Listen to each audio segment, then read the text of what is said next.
modern femininity has become a costume, and we've forgotten who we really are. A lot of this, I think, stems from the fact that with the internet and with hype and with so many people having the ability to have valid opinions that are not backed by evidence at all, we now have things like the trad wife era, soft girl era, boss babe era. And all of these labels are amazing, and I think that it's awesome that we can beautify femininity.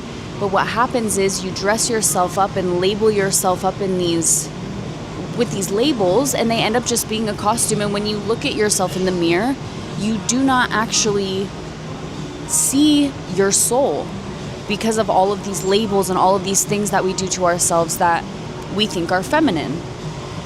I recently removed my lashes. I got fake lashes just because I film so much content and it's easier to look put together. And for me to fit this standard of what other people perceive as beautiful feminine and put together feminine on the internet. But one day I woke up and I was like, this is actually costing me my peace. When I get in the shower and I want to rub my eyes and I cannot, it's costing me my peace. When I jump in the ocean and then sand gets stuck, it's costing me my peace. And the same thing happens with my hair extensions. One time I flew all the way from Cancun to London for one day to get my hair extensions moved up, and then I flew all the way back to Cancun because I had a team event. For what? For what? To uphold this beauty standard that I created in my own head based off of the hype that I thought was valued. It's absolutely insane, and we do it all the time. And I find myself doing all of these very aesthetically pleasing, like journaling and drinking the matcha and doing the breath work. And I'm not even gonna lie, for a really long time, I wasn't actually doing these things to find the shift inside of myself. I was doing these things because I knew that they were aesthetically pleasing to other people. And then one day, I walked across a window and I saw myself in the reflection and I was like, wow, I actually do not recognize the woman that I see in front of me. And it's so sad. It's so sad. There's so many women that get these insane body modifications. And I'm not saying that you cannot go get a body modification, okay? I will do what I want with my body. You do what you want with your body. But to have a foreign object inside of your body that is not supposed to be there, you cannot tell me that that is comfortable. You can't tell me that that's comfortable. And we label these things as feminine because of a beauty standard that is unattainable. Please understand me when I tell you this, women. The beauty standard that is generated and created, first of all, it's objective. It's subjective. You're always going to find somebody who is going to find you beautiful. And on the same token, you're always going to find somebody who finds you extremely ugly.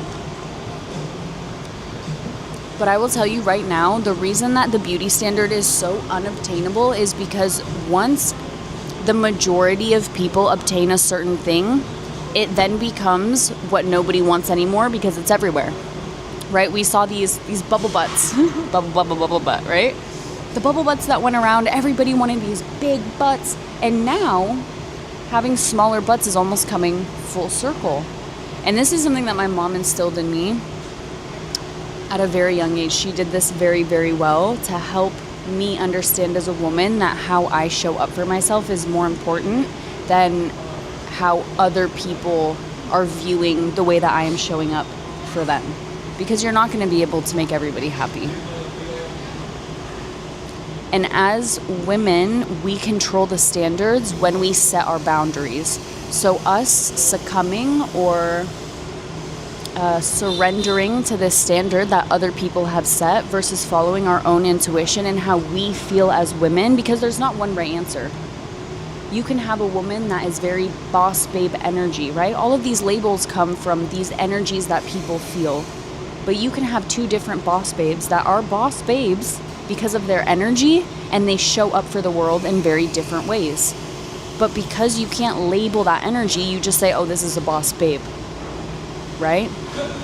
Savannah Stone, for example, the trad wife, a big figure now, right? I'm sure there are other trad wives that are trad wives, but Savannah Stone and that individual are very different, but they're both considered whatever the world has labeled them because of the way that they show up in the world. It's tough because I think one of the scariest questions that I've had to visit as an adult is not just processing who I am as an individual, but also who I am as a woman and how I show up in my feminine and how much power there actually is in being a woman. There is a reason that femininity is targeted, and I'm not saying that masculinity isn't targeted. Right now we're having a conversation about femininity, okay? This is not one versus the other. This is more understanding that your femininity is not an aesthetic. And until we slow down and allow ourselves to feel how we operate as women and understand how we operate as women and understand our cycles and how and why our cycles work the way that we do. It's crazy to me the amount of women that don't understand how their bodies operate. It's crazy to me the amount of men that don't understand how our bodies operate.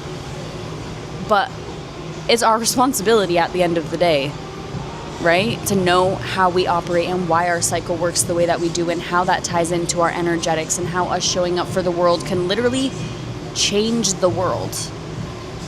Understand, creative energy is feminine energy. Nature, water, the way that the flow of the world, creation is a feminine energy. So when we suppress the energy that is feminine inside of us, we are suppressing the ability to create in this life. Whatever it is, it doesn't have to be something physical, but to bring that energy of creativity into the world of the physical, and it's so beautiful. So I urge you not to wear your femininity as an aesthetic, and when you journal and when you light these candles and when you're doing your breath work, do it for you. Do it for your inner child. Do it for the woman that you do it for the woman that you lit on fire for so many years to validate other people and validate your place as a woman in this world for other people. So beautiful. See you guys tomorrow. And just remember, it's incredibly courageous to show up in a world that knows how powerful you truly understanding your power as a woman is. Be courageous, but show yourself grace. Show yourself grace.